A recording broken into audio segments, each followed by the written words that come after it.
Pagod ka na ba sa rat race? Yung paulit-ulit na 8 to 5 na parang wala patutunguhan? Maybe, it's time to flip the script and make work for you.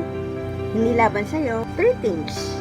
Upskill strategically. One high-value skill can double your income in months. Second, build multiple income streams. Kahit na maliit na freelancing gig or micro-business yan, safety net yan. And lastly, invest early. Compounding works habang tulog ka.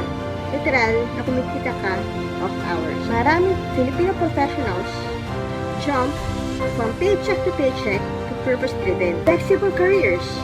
And the good news, you can do too. Stop running in circles. Start climbing in the direction you choose. Follow for more.